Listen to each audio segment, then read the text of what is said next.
कक्षा 7वीं की student finally आपका विषय यहाँ विज्ञान का अर्धवार्षिक मूल्यांकन सत्र 2025-26 के पेपर लेके आ चुके हैं।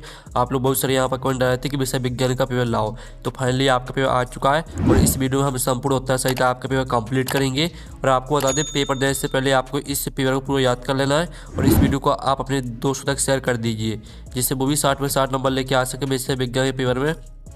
आप यहाँ पर देख लीजिए, शिक्षा केंद्र मध्य प्रदेश भोपाल अर्धवार्षिक मूल्यांकन सत्र 2025-26 विषय विज्ञान हिंदी माध्यम। समय आपका 2.5 घंटे रहेगा। कक्षा 7 पूर्णांक आपका 60 नंबर का रहेगा। बहुविकल्पी प्रश्न आते हैं, प्रश्न की क्रमांक 1 से 5 तक।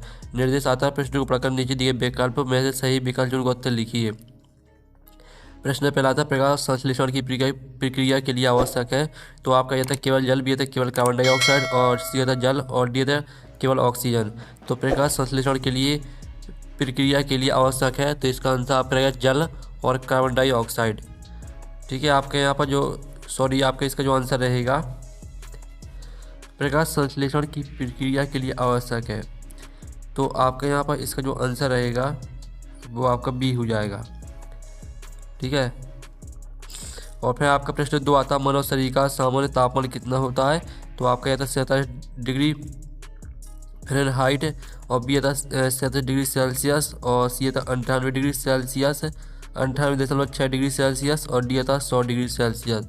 तो मानव शरीर का सामान्य तापमान कितना होता है, तो इसका आंसर आपका हो जाएगा 37 डिग्री सेल्सियस।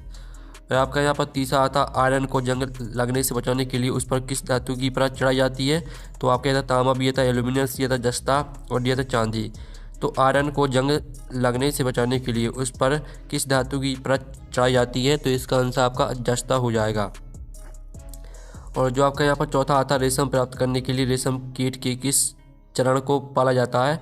तो आपका ये था अंडा, बी था वयस्क, सी था ब्यूपा, कोकून, और डी था लार्वा। तो रेशम प्राप्त करने के लिए रेशम कीट के किस चरण को पाला जाता है, तो इसका आंसर आपका प्यूपा कोकून हो जाएगा। प्रश्न 5 आता है, समतल दर्पण द्वारा बना प्रतिबिंब होता है वास्तविक और उल्टा, बी था आभासी और सीधा, सी था वास्तविक और सीधा, और डी था आभासी और उल्टा।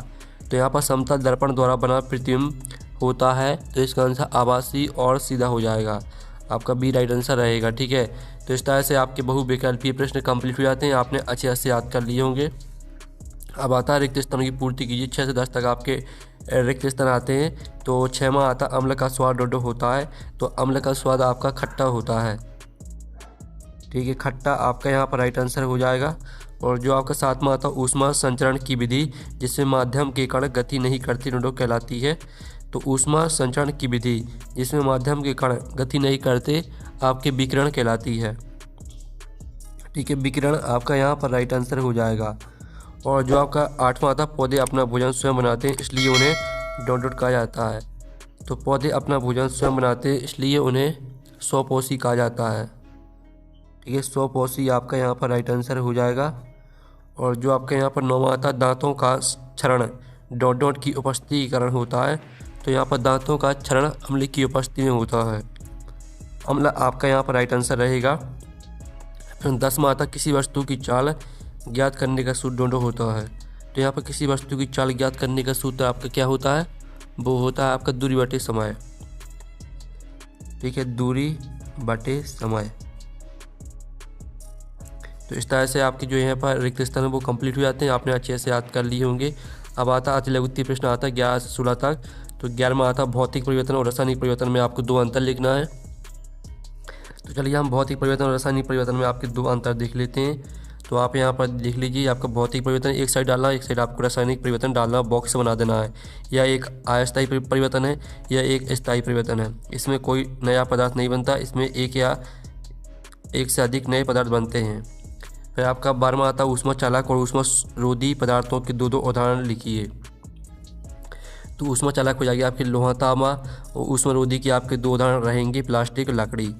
ठीक है, तो इन सभी को आपको याद करना है। फिर आपका यहाँ पर 13वां आता, लिटमस विलयन का उपयोग किस लिए किया जाता है। यह हमें कैसे बताता है कि कोई पदार्थ अम्लीय है या क्षारकीय है। तो चलिए आपका इसका आंसर देख लीजिए। यह हमें कैसे बताता है कि कोई पदार्थ अम्लीय है या क्षारकीय। लिटमस विलयन का उपयोग यह जांचने के लिए किया जाता है कि कोई पदार्थ अम्लीय है या क्षारकीय। बेसिक है पहचान, अम्लीय पदार्थ नीले लिटमस को लाल कर देते हैं और क्षारकीय पदार्थ लाल लिटमस को नीला कर देते हैं। तो आपको पूरा याद कर लेना है। ठीक है, फिर आपका यहाँ पर आता 14वां अपशिष्ट जल क्या है। तो इसका उत्तर आप यहाँ पर देख लीजिए। अपशिष्ट जल वह जल है जो उपयोग के बाद घरों, उद्योगों, अस्पतालों, कार्यालयों और अन्य उपयोगों से निकलकर गंदे पानी के रूप में बहता है। इसमें वर्षा जल जो सड़कों की नालियों में से बहकर आता है वह भी शामिल है। फिर आपका आता 15वां उत्तर लेंस और आउटर लेंस के बीच कोई दो अंतर बताइए। तो आपको एक साइड डालना है उत्तर लेंस, एक साइड डालना है आउटर लेंस। पहला पॉइंट रहेगा, यह बीच में मोटा तथा किनारों पर पतला होता है, यह बीच में पतला तथा किनारों पर मोटा होता है। यह प्रकाश की किरणों को, ठीक है, अभिसरित करता है, इसलिए इसे अभिसारी लेंस कहते हैं। यह प्रकाश की किरणों को अपसरित करता है, इसलिए इसे अपसारी लेंस कहते हैं। इस तरह से आपके अंतर रहेंगे। अब चलिए आपका 16वां प्रश्न हम यहाँ पर देख लेते हैं। आप लोग वीडियो को लाइक ज़रूर कर लीजिए और चैनल को भी सब्सक्राइब कर लीजिए। अब 16वां आता है, श्वसन की प्रक्रिया को परिभाषित कीजिए। तो आप यहाँ पर देख लीजिए, आपकी श्वसन की एक जैविक प्रक्रिया है जिसमें जीव ऑक्सीजन लेते हैं और इसका उपयोग कोशिकाओं में भोजन ग्लूकोज को तोड़ने के लिए करते हैं ताकि ऊर्जा एटीपी मुक्त हो सके। इस प्रक्रिया में कार्बन डाइऑक्साइड और जल उत्पाद के रूप में निकलते हैं। फिर आपका लघुत्तरीय प्रश्न आते हैं 17 से 22 तक। 17 में आता समझाइए कि रेगिस्तान में ऊँट कैसे जीवित रहते हैं। तो इसका उत्तर हम यहाँ पर देख लेते हैं, ठीक है। ऊँट रेगिस्तान के वातावरण में जीवित रहने के लिए निम्नलिखित अनुकूल दिखाते हैं। जल संरक्षण, शरीर का तापमान, पैर, तीनों हेडिंग को पूरा याद कर लेना। स्क्रीनशॉट आप ले लीजिए। फिर आपका 18वां आता है, डॉप्लर थर्मामीटर का उपयोग करते समय क्या सावधानियां रखनी चाहिए। कोई 3 सावधानियां लिखिए। तो आप यहाँ पर देख लीजिए, आपका आंसर रहने वाला है, ठीक है। कोई 3 सावधानियां लिखिए। तो ये आपकी 4 सावधानियां दी गई, तो यहाँ से 3 सावधानियां याद कर लेनी है। धुलाई, पारा का स्तर, उपयोग की जगह, टूट फूट, चारों हेडिंग को पूरा याद कर लेना है, ठीक है। अब 19वां आता पाचन तंत्र का एक नामांकित आपको चित्र बनाना है, ठीक है। तो ये आपका पाचन तंत्र का नामांकित चित्र है। स्क्रीनशॉट आप ले लीजिए, इसको पूरा सीख लेना है आपको। अब आता है नींबू का रस, सिरका और बेकिंग सोडा का विलयन, इनमें से कौन सा अम्लीय, क्षारकीय या उदासीन है। तो इसका उत्तर हम यहाँ पर देख लेते हैं। नींबू का रस आपका अम्लीय है क्योंकि इसमें साइट्रिक अम्ल होता है। सिरका अम्लीय है क्योंकि इसमें एसिटिक अम्ल होता है। और बेकिंग सोडा का विलयन क्षारकीय क्योंकि यह सोडियम बाइकार्बोनेट का विलयन होता है। इस तरह से रहेगा आपका 20वें क्वेश्चन का आंसर। आप इसका स्क्रीनशॉट ले लीजिए। फिर आपके यहाँ पर देख लेते हैं 21वां, मृदा मिट्टी के विभिन्न प्रकारों के नाम लिखिए। तो इसका उत्तर हम यहाँ पर देख लेते हैं। ये आपके मृदा के प्रकार दिए गए हैं, बालुई मृदा, मैडमाई मृदा और डुमटी मृदा। तीनों हेडिंग को पूरा याद कर लेना है। अब चलिए आपका 22वां आता, चाल की परिभाषा दीजिए, इसका मात्रक क्या है। तो चाल की परिभाषा दे ली, किसी वस्तु द्वारा इकाई समय में तय की गई दूरी को चाल कहते हैं। चाल बराबर तय की गई दूरी बटे में लिया गया समय। इसका मात्रक, चाल का मात्रक मीटर प्रति सेकंड होता है, ठीक है। मीटर प्रति सेकंड आपका इसका मात्रक रहेगा। अब चलिए आपके द्वितीय प्रश्न आते हैं 23 से 26 तक। 23वां आता है, प्रकाश संश्लेषण की प्रक्रिया को विस्तार समझाइए, इसका समीकरण लिखिए। तो आप यहाँ पर देख लीजिए, ये आपकी प्रकाश संश्लेषण की प्रक्रिया दी गई है। तो इसका पहले तो आप इतना स्क्रीनशॉट ले लीजिए और इसका समीकरण भी देख लीजिए। इस तरह से पूरा आपका आंसर कंप्लीट हो जाता है। इसका भी स्क्रीनशॉट ले लीजिए। इसका समीकरण रहेगा 6CO2 + 6H2O, क्लोरोफिल सूर्य का प्रकाश, C6H12O6 + 6O2, ठीक है। इस तरह से समीकरण रहेगा।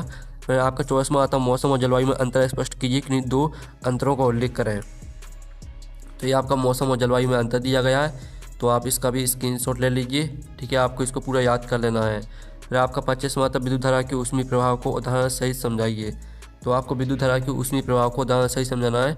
तो आप यहाँ पर देख लीजिए, विद्युत धारा का ऊष्मीय प्रभाव, जब किसी प्रतिरोधक तार में से विद्युत धारा प्रवाहित होती है तो तार गर्म हो जाता है। विद्युत, ठीक है। दूसरा पॉइंट देख लीजिए, तीसरा पॉइंट, तीनों पॉइंटों को याद कर लेना, साथ ही इसका उदाहरण भी देख लीजिए, आपको उदाहरण दिया गया है। 26वां आता, वनों से हमें कौन कौन से उत्पाद प्राप्त होते हैं, किन्हीं 5 का उल्लेख कीजिए। तो आपको यहाँ पर देख लीजिए, वनों से हमें निम्नलिखित उत्पाद प्राप्त होते हैं। आपके 7 उत्पाद दिए गए हैं, 7 पॉइंटों को पूरा याद कर लेना, स्क्रीनशॉट ले लीजिए। इस तरह से आपका जो पेपर है वो कंप्लीट हो जाता है। आप लोग वीडियो को लाइक कर लीजिए, चैनल को सब्सक्राइब कर लीजिए। तो हम नेक्स्ट वीडियो में मिलते हैं। Thanks for watching.